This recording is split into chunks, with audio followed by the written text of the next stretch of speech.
Per one quote I think I remember reading one time, the backbone of animation is not story or even drawing, but the joy of movement. This is something animation has in common with the Super Mario video game series.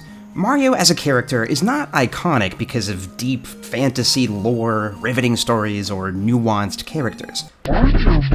What makes Mario games compelling is the joy of movement, the way it feels to be Mario, the arc of his jump, the interaction between Mario and the colorful world around him. So, how do you make a whole movie about a character whose primary character trait is jumping?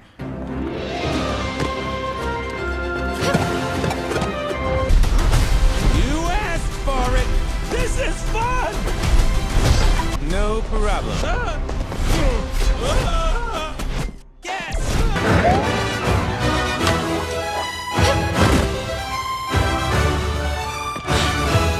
Well, I saw the Super Mario Bros. Movie. I loved the movie, I grinned ear to ear the entire time, and while it does have some problems, which one is legally required to say whenever talking about any movie on YouTube, I just kinda geeked out the entire time, and I've been geeking out about it since, and I just wanted to talk about that. And the thing with other reviews on internet.com/YouTube is they're not by me specifically. So we're going to talk about the Mario movie, and the opinions will be valid because they're from me. No, that's not it. Mario is often called the Mickey Mouse of video games, but that connection goes beyond them both being major mascots. In early Mickey Mouse shorts, Mickey wasn't really a character. He was just this avatar, around which all this joyous animation would circle. The Mario movie reminds me of that. Mario is just nice, a little mischievous, comic mischievous even, but mostly he's nice, he always gets back up, he loves his brother and protects him, and the movie just uses that energy to create elaborate animated set pieces around Mario.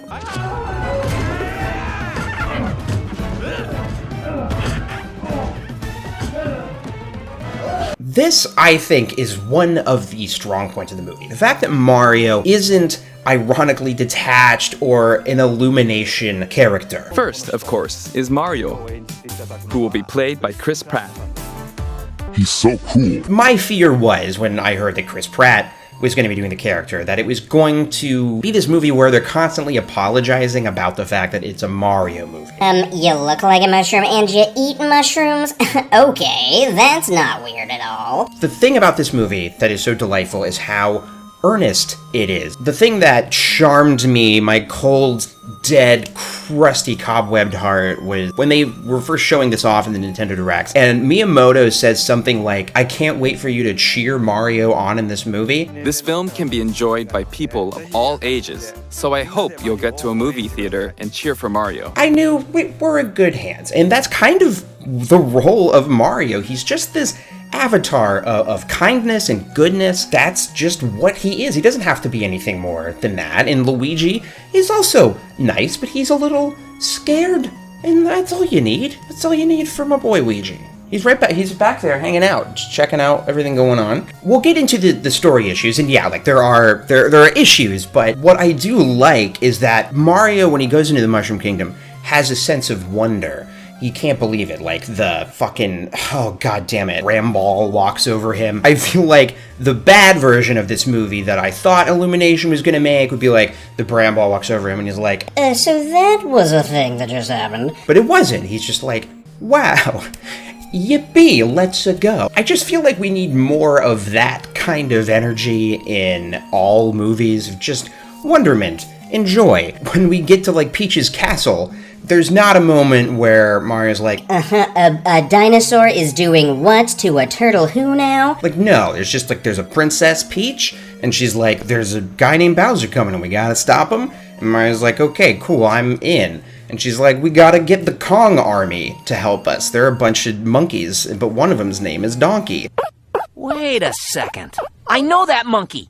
His name is Donkey. Monkeys aren't donkeys. Quit messing with my head. They don't do a joke about how Donkey Kong's name is Donkey Kong. A surprising amount of restraint that I wouldn't expect from this. The narrative, I think, around people who don't like the movie is that it's a very cynical corporate product. Like, ooh, look at the thing you recognize. You recognize this thing from the video games, Clap Now, the ATST dance of it all. I clapped when I saw it. The Mario movie never felt like that to me. It always felt like they're showing this because this is part of the fundamental joy of Mario.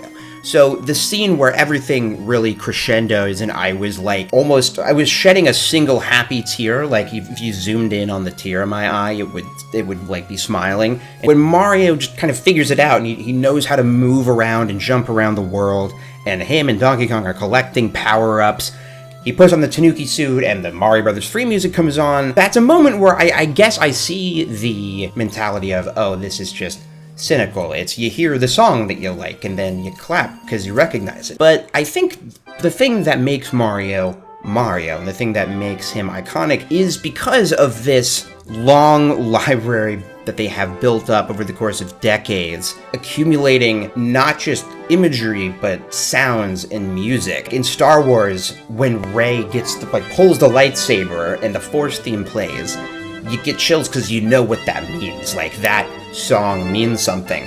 And when Mario gets the Tanuki suit and the music starts playing, you're like, oh shit, I know what that means. Like, it stirs up this really, I don't know, like, freeing.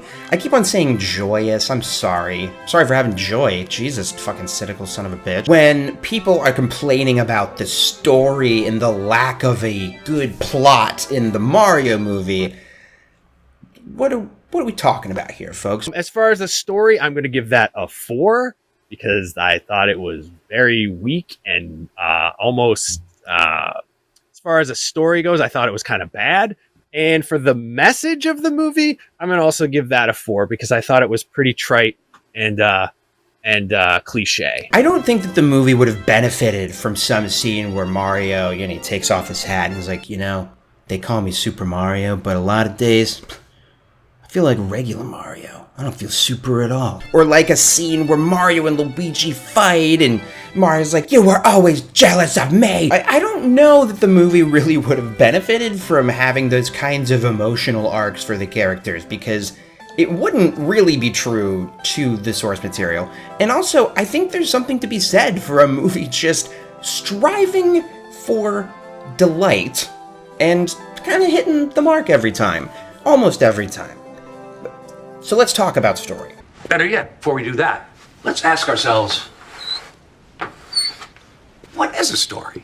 Oh my God in heaven. Because this is a complaint that I completely understand and agree with, but I think we need to define what a good story would be in the context of a Mario movie. We play Mario games for the joy of movement, what it feels like to be Mario. The movie really does a good job of that. I think it is fun just to watch Mario move because the animation is incredibly strong. There's lots of squash and stretch and incredible one-shots where Mario is flipping upside down on Rainbow Road into another cart, and then it's the sequence where him and Donkey Kong power up is just absolutely incredible. My favorite moment of the movie where I really clicked in and was like, oh holy shit, they know what they're doing, was in the beginning. There's this sequence where Mario and Luigi are going to work in real world Brooklyn, New York.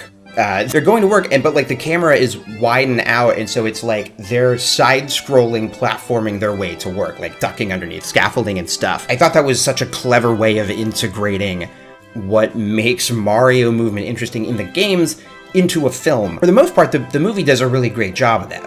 I think when it comes to story, the thing that doesn't work about it is not that it's not deep, because you don't need necessarily depth in a Mario movie any more than you need depth in a Mickey Mouse movie. But the movie often threatens to be more interesting than it ends up being. Not for nothing, there is a scene where Mario and Donkey Kong, from the video games Mario and Donkey Kong, are in a Jonah in the whale situation, somberly reflecting on their bad relationships with their father and being disappointments to their dads. And I was like, guys, same. That kind of stuff really works to me, and when the movie does try and do stuff like that, you're like, oh yeah, they could have done more clever stuff here. I'm a professional critic on no websites. The thing that is weak about the plot is that the various strands of it don't connect together in a particularly clever way. There's a way, I think, to make the transition from we need to get the Kong army to then they just walk there.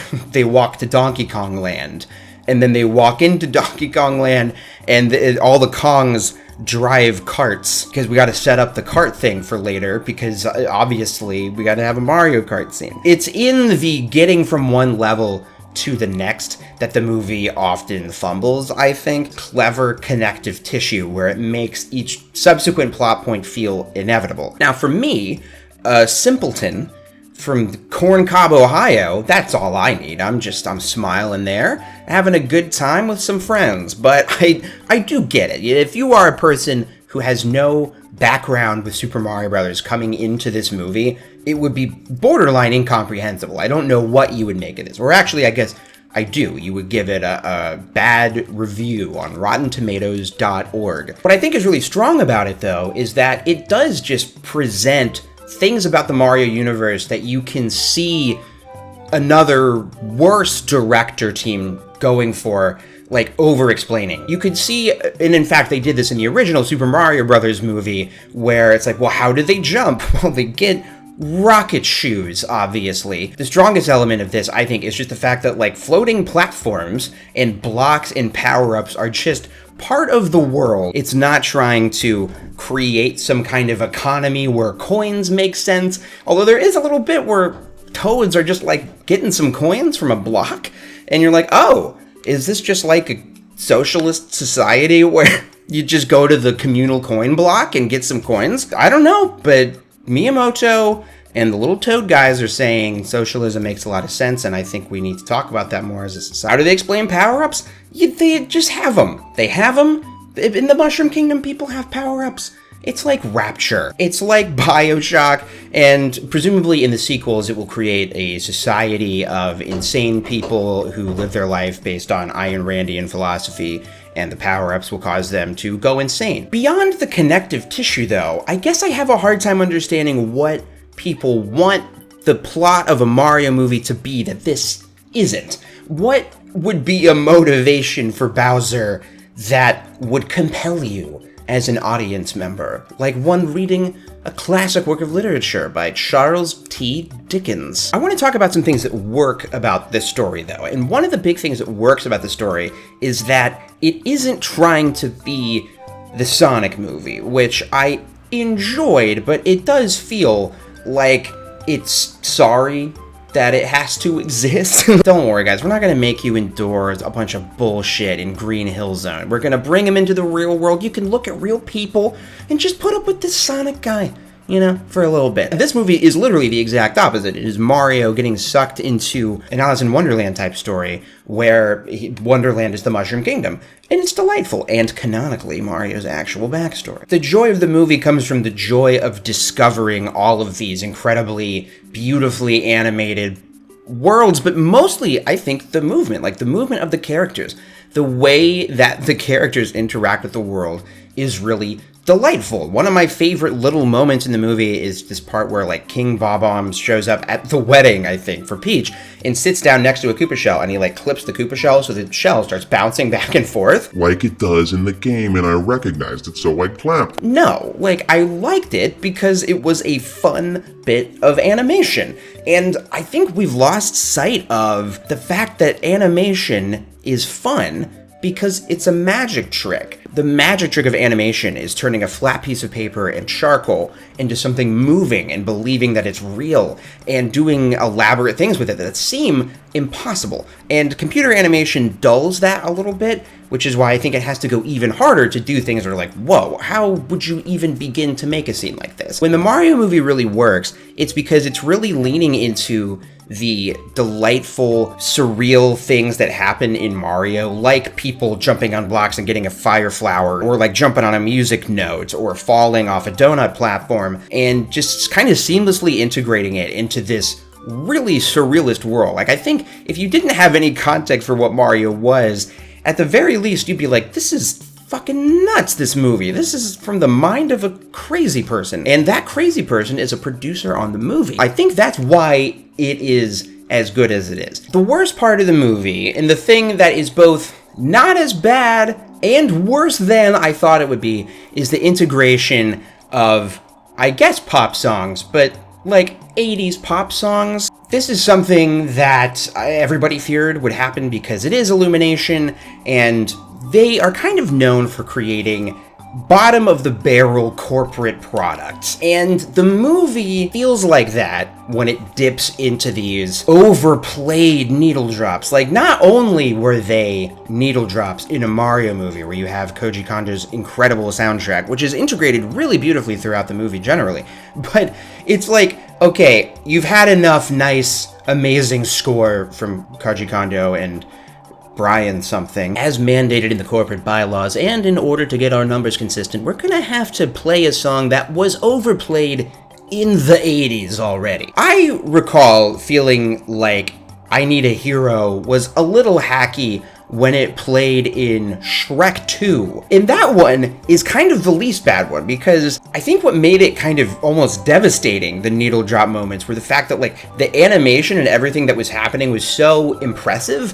And to take this artful animation that's happening and throw on top of it this generic overplayed needle drop, when you could play an iconic piece of Koji Kondo's score and elevate it into something miraculous, it just feels like, oh, did you want the movie to suck a little bit on purpose? It feels a little spiteful. Like, these fucking people who work at these mega conglomerates like Illumination Studios, they know what people say about them online. They know what their reputation is. And they know from all the chatter that the number one fucking fear of this movie was that Illumination was going to make a movie that was going to be drenched in a bunch of probably public domain, cheap to get pop songs. And they saw these worries and complaints and said, well, fuck you. Yeah, that's exactly what we're gonna do, and you're gonna like it. So that, to me, is kind of the thing with the Mario movies. The things that are good about it are so good that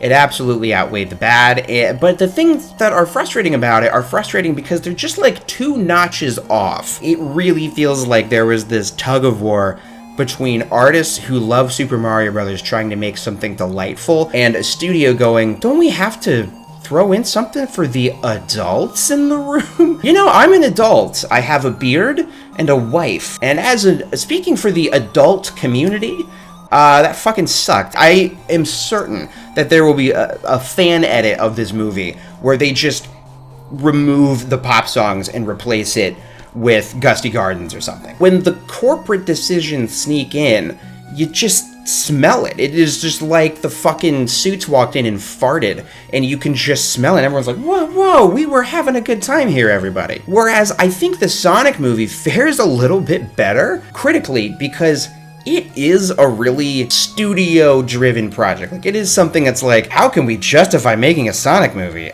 I don't know. We know how to make real movies with real people. Let's just put Sonic in there. And it kind of commits to being the cynical corporate product that it is. Mario, I think, wants to rise above that. I think it really wanted to be something else, but they fucking went to Illumination, and at some point they're like, we are the studio that made Sing. I don't know what to tell you. Our whole thing is we make movies with pop songs that cost us $90 to get the rights to, and we gotta use them. Otherwise, we gain a soul. We have to make sure that our soul stays deep in the bowels of hell. So you have to use this. But the movie really works. I'm really excited to see where things go. And I also hope, for the love of all that is good and holy in this world, that they don't ever work with Illumination for anything other than Mario. I want, if they do a Luigi's Mansion movie, I don't want it to be at Illumination, because I don't want Luigi to be peering around the mansion and a disco ball comes down and a fucking Sia song starts. I will scream into a YouTube channel right here, so like and subscribe.